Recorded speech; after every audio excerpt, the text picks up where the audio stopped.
Good morning. Good morning. Welcome to worship on this day. I heard a little birdie told me, named Pastor Kurt, a little birdie told me that last week was awesome. So I heard the green service with all the other churches was fantastic. I heard the tag sale was great. We'll hear about that probably in a second. But awesome. Great to have a nice little summer connection time with others in the community and both gathering for worship and in service for the community. So that's wonderful. My name's Jeff. I'm sure you know me, but if you don't, I teach over at Notre Dame High School in West Haven with Pastor Brett. So he tries to keep me in line. They separated us this year. They moved my classroom. We used to be right across from each other, and I think they knew better. So now I'll be upstairs. But we report tomorrow, so I hate to tell you, summer's over. That's it. So here, this is it. So anyway, enjoy the last gasp of it while you can. I'm looking forward to a new year. It'll be great. So let's hear about some stuff going on. So let's hear about the tag sale and anything else.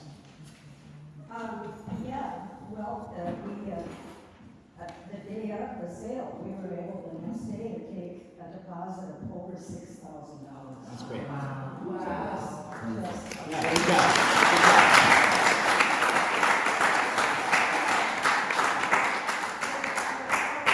It's also the fun of working together.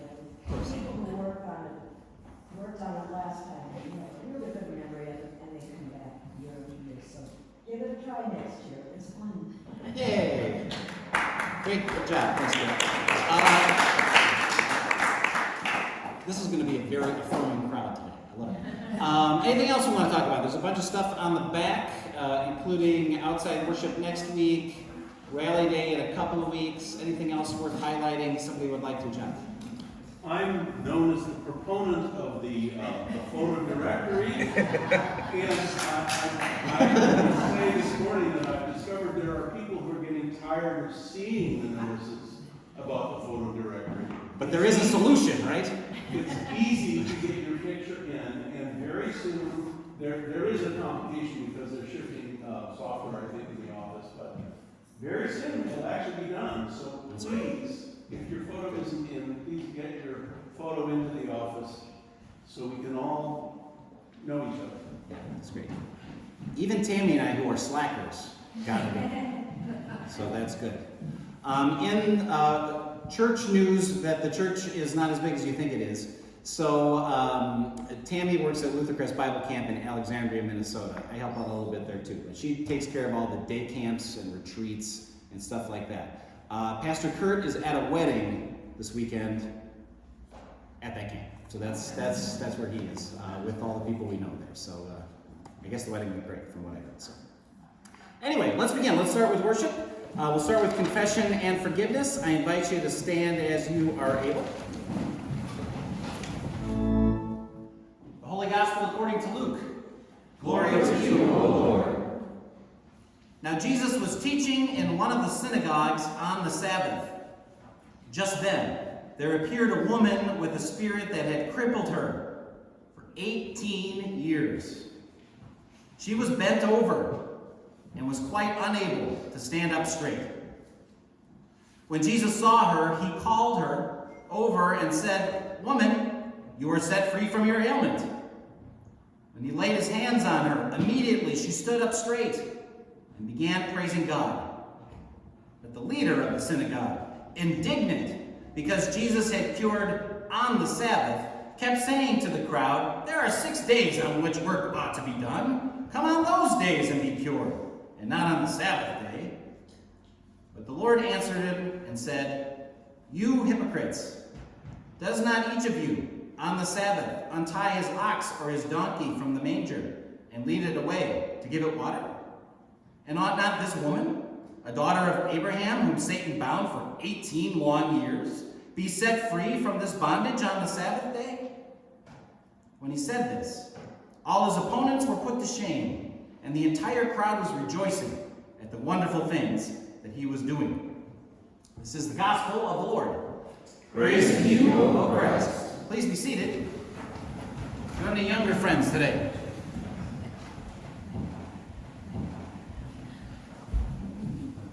Well, what I was gonna do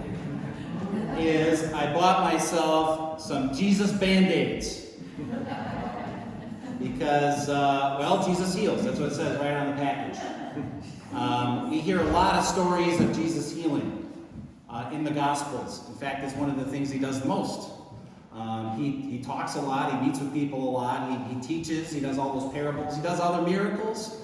But when you think of what Jesus does, a lot of the time, he's meeting people right in their pain, and he's offering them new life, his life. So what I was going to do is I was going to hand out these little Band-Aids that say, Jesus heals. To remind all of us, actually, that those pains in our life, when we feel them, they linger around, maybe not 18 years, hopefully, but in those moments, remember that Jesus is our healer, right? He's the one that gives us strength and courage and healing and forgiveness and new life. But there's a second part to it, and it's the second Band-Aid, of course. Whoops, maybe a third. And that's the Band-Aid that we give out. Right? We take that same healing that he gives and we share it with other people around us. I'm reminded of a woman named Teresa of Avila, who was a mystic, which means she prayed a lot. She was a reformer. Lutherans like reformers, right? She lived in Spain in the 16th century. She's also called a doctor of the church. And the reason is she has something really important to teach all of us, even all these years later. And that is this. It's one of her famous sayings. It is, Christ has no hands but yours. No feet but yours. Hands to help, feet to go. And yours are the eyes in which he sees compassion into the world. That's our calling. That's why we've got Band-Aids to break, right? Just to continue. So about this text, I want to mention a couple of things. One is, of course, the woman being bent over and Jesus healing her. Two, being that it was 18 years, a really long time. Third, this argument about the Sabbath. But where I want to start today is with a woman of blessed memory, Ethel Hitchcock. When I met her, she was already in her 90s. I'd love it if I could say it was 18 years ago. It was 25 years ago. But let's pretend that maybe it was. So I was an intern. I was up in Avon, Connecticut. I was assigned Ethel on a list of people to go visit. Ethel was one of those great saints of the church. She did so many things for the church in the past and was an active member and just a lovely human being. By the time I got to know her in her 90s, she was near the end. So she was homebound. She was, whenever I read this story, I always think of her because she was very bent over. And she still had her will, I'll tell you about that in a little bit. But, just kind of forgotten and not seen by really anybody else outside of the little world in which she lived in, which was her home and the people that came to see her from the church, including me. So that was kind of who she was, this bent over woman who would, was cared for by people, and people visited her a lot, but she was always very, very clever. She wouldn't put the coffee on until I was maybe there like 45 minutes. And then after some coffee, maybe a little bit after that, maybe she'd get the cake out, just to kind of make it last a little bit longer. But think about that. Think of maybe you know someone like this, or maybe you have experienced this yourself. What does it mean to be bent over? When you're bent over, you're not quite your full self, right? You're smaller than your true self. She was a diminutive woman to start, but she wasn't upright and strong and big and full of life. She was kind of a tiny person at this point when I knew her. When you're bent over, where do you look? Down, right? Yeah, exactly. You're not seeing the world for what it is and all of its pain and all of its joy. You're just kind of focused on the little life that you have. And that is who Ethel was. She had the little part she could control was wait to start the coffee, right? That was it. When you're bent over, it's kind of painful, right?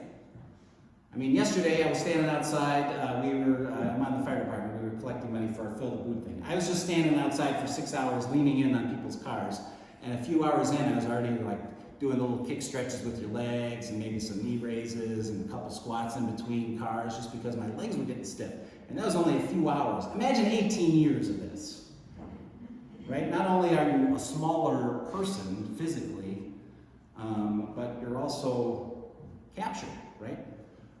They call it a spirit in the text, but think of if you have chronic pain or know somebody with chronic pain, you know what a huge part of your life that is. It's kind of the only thing, right? It's just that's the focus. So there's that. You can trip and fall and hurt yourself easy, which is also fearful, right? So you're not only living in a smaller world, you're kind of afraid of it because you're not sure where the next step is going to be. That is ultimately what did Ethel Lynn. She tripped and fell in her kitchen and broke her hip. And she really never recovered from it. She spent the rest of her life in a hospital bed. And that was who she was those last months. Right? So this is kind of what it means to be a bent over person. But there's another piece to it also, and that is you're kind of invisible to everybody else. I mean, not everybody is as fortunate as Ethel that had a nice support system of family and friends and church people and pastors that could come and support her, right? Bring her food and companionship and all of those things. Take her to doctor's appointments. I would love it if that's who this woman was in the story. We don't know, but my guess is probably not, right? Probably people didn't even really notice her all that much. She's at the synagogue, so she was able to get out, I suppose. But I don't know, did people ask her how she was? Did people help her out? Do people pray for her? I'd love to say yes, but we don't know, right? All we know is she's kind of in that little world, in a place where most people, probably even outside of that worshiping community, I'm guessing, just didn't really see her. And yet we have this amazing gift of Christ healing her, right? He sees her, he touches her, he befriends her, he heals her, she praises God. Isn't that lovely? And her life is changed. We have those moments in our life, hopefully, where that happens too. And then we have this gift that Teresa gives us, right? Christ has no hands in the world but ours, no feet but ours, no eyes to look upon the world but ours, right? We're sent to the Ethel Hitchcocks in the world, in our lives, and in our neighbors, and in the people around us, certainly. 18 years is a long time. It seems to go by like a blink, doesn't it? And yet think about what 18 years ago was like. I'm going to be 50 in the fall, so maybe you don't think I'm that old. But 18 years ago, I was 32. It was, right, I'm a young guy, 32. 2007, what was going on in 2007? George Bush was still the president. We were still in the early years of 2 long wars that we were involved in. The iPhone was invented. Think of how much our lives have changed since then. You can argue for better or for worse, but it's definitely different, right? 2007. I'm a Chicago Bears fan. Love you, Barb, so much. In 2007, you'll remember this, in February of 2007, the Chicago Bears played the Indianapolis Colts in the Super Bowl. Devin Hester returned the opening kickoff for a touchdown. I was so excited. That was the only highlight of the game for us. As Peyton Manning did Peyton Manning, as he should have, the rest of the game and absolutely destroyed the Bears. Congrats to him. And even though there's been some high points off and on, it's been a long 18 years. So we can only hope this next season we're on. Right? 18 years ago. My kids were 4 and 2. They're in their 20s now. Like I mentioned, I was 32. I'll let you do the math for yourself. I was invited to this thing in Chicago. It was the ELCA church-wide assembly. I wasn't a representative or a voting member or anything. But they had kind of young pastors come to this conference. So we talked about what it meant to be a leader in the church, and then we went to parts of the assembly, and one of the things we did is we celebrated the brand new hymnal. And gave thanks for the people that put that all together. I mean, think of how long these things have been sitting in the pews. And yet, I'm still getting to know the numbers, aren't you? But they're there. In those days, back in the early 2000s, I was back in Avon, Connecticut, as the associate pastor there, and I had just thought of this when I read this text this Sunday, is for years, in the pulpit was an old LBW, you know, the green hymnal? And whose do you think it was when you opened the cover? Ethel Hitchcock. So she was with us all those years afterwards. I wonder what happened to it, especially over these 18 years with the new book. But 18 years is a long time, right? Especially think of them, right? We got people that could live into their 90s for sure, but in the ancient world, I mean, I would have been an old guy. 18 years dominated by this condition, defined by it, right? That's the bent over woman. It even says the title probably in your Bible. Mine says the crippled woman. That's who everybody knew her to be if they saw her in the first place. And yet what does Jesus do but notice her, befriend her, heal her, send her back out into the world, just as he does with every single one of us. But it's not without confrontation, conflict, argument. It always kind of makes your head scratch a little bit when we see Jesus doing these amazing things and you think, why don't people get it? But think about this. Can you really blame the leader of the synagogue? It's very easy to say, oh, what a curmudgeon, he's awful. But think about it. He's there trying to lead his community, and who's this Jesus guy? Well, he's got a lot of nerve coming in here and doing this, right? So that's part of it. And also, just think of what he's arguing for. He's arguing for the Sabbath. I mean, we need that, right? I mean, I will be the first to admit, I am absolutely awful at keeping Sabbath. My kids will tell you, I have 100 things going on all the time. That's just who I am. And yet we need it, right? God made the Sabbath for us, to rest, to be renewed, to be together in this busy, crazy world, to hear what God's got promised for us, right? And to be sent back out into the rest of our lives, to be those people that are his hands and feet and eyes in the world. So you really can't blame the guy for arguing for that. And yet what he does is something I think all of us do, is he can't get past himself in a way that he knows that's what he's supposed to do and what he's in charge of. So that's what he's arguing for without seeing this amazing thing that Jesus is doing. And how many times do we get in our own way of kind of doing the same thing? One of my favorite theologians I like to read, his name's Leonard Sweet. He used to teach at Drew. I think he's retired now. He wrote a ton of books. But he's got this one story that I love. He was in the airport, and he decided he really needed a pretzel. So he decided to go stand in line at the pretzel stand. And when he got it, finally his turn at the pretzel stand person, he said, okay, I'd like a pretzel, but I don't want any butter. And the person said, yeah, but it comes with butter. And they argued for 10 or 15 minutes about, yeah, but the butter comes with it. You're supposed to have the butter. I don't want the butter. I'll pay you for 2 pretzels if I don't have to take the butter. But you need the butter. The butter's the best part. That's why we sell the pretzels, so you can put the butter on it. Like, this is why we do this. I don't want the butter. Nobody's in the wrong wanting the right thing here. But they're in each other's way. Can't see beyond themselves, either of them, right? It's a good little story.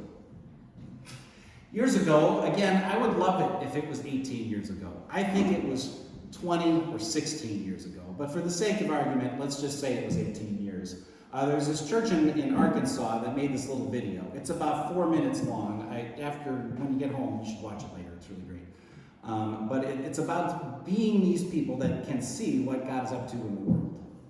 And it goes like this. You probably experienced most of these things yourself. So it starts with this guy. He's getting ready for work. He's got his jacket on, his nice shirt, his slacks, and he's ready to go. And he gets in the car, and he puts the car in reverse in his driveway, and he almost hits a kid on a skateboard who is right behind him. And what does he say? Doesn't this kid look where he's going, right? And the next step, what lousy parents he must have, right? Don't we all do? We do this. I almost got hit by one of those speeder bugs last week cutting the grass. Same thing. Right? So you say that. Okay. So then he's on his way to work, and of course there's traffic, and now he's all upset by everybody else getting in his way. So that happens. He gets to his favorite coffee shop, he's got his blinker on to pull into the space, and some jerk pulls right into that space. He's like, am I not here?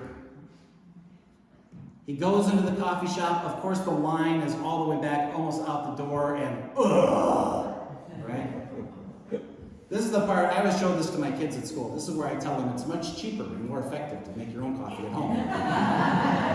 But that's not the point of the video, right? So then, okay, so he's standing in line. Finally, he gets to the front, and the guy who's in front of him with his kid, they're walking away to go pick up their stuff. Then he comes back, cuts right back in front of them and says, can I get a cookie with that too? The nerve of this guy. The world's his oyster. Never mind me. Miraculously, somehow, they don't explain this in the video, he finds a place to sit. So he's sitting there in the corner at this little table. And the barista comes by and is all apologetic and says, I'm so sorry, it's just going to take a lot longer to bring you your coffee. As you can see, we're really busy. And he's looking at his watch like, I'm going to be late for work. And he's really frustrated. And this is just the worst start of the day, right? When this gentleman approaches him and hands him something. A case for your glasses. He doesn't wear glasses. But he hands him the glasses case. He opens it up. He looks at it. There's an inscription in there that we as the audience don't see yet. He puts the glasses on. Now remember, this is either 2006 or 2008. But for the sake of argument, it's 2007, 18 years ago, right? Right. Okay, so he puts the glasses on and something changes, and now everybody has a little thought bubble above them. And he starts to see what everybody's going through. The guy who cut him off in the line to buy that cookie, he just lost his job. The woman who just took his parking spot in the parking lot is grieving because her friend just died. The barista who's now coming around and bringing him his coffee is battling some kind of an addiction. He says, well, I don't know what to do with this, and he gets up and runs out of the coffee shop and meets this big, rough guy, and it just says, needs a hug. He gets into his car, he races home, he's back sitting in the driveway, and he sees the kid on the skateboard. He gets out of the car, he sets the glasses case down, he walks over to him. Above his head it says, just need somebody to care. And the video kind of ends with him saying, hey buddy, what's up? And he bends over and starts talking to him. And the camera pans back, and you see the glasses case open, and it says two words, got service, with a question mark. Teresa would have said it a little differently, wouldn't she? She'd say, Christ has no hands but yours. No feet but yours. No eyes to see Christ's compassion in the world but yours. That's our calling. To see the bent over people around us. Those who are ignored, those who are in pain, those who are unsure of what might happen next, and to be those hands and feet and eyes. To see them for who they are, to reach out and touch them and bring that healing that Christ brings into our lives, to those who need it around us. So when we go from here today, hopefully this doesn't take you 18 years to do, but we're playing the long game. Maybe today you'll see somebody that needs your help, that needs to see the love of Jesus in the world through you. But before you do anything, just ask them one question. Do you need any butter?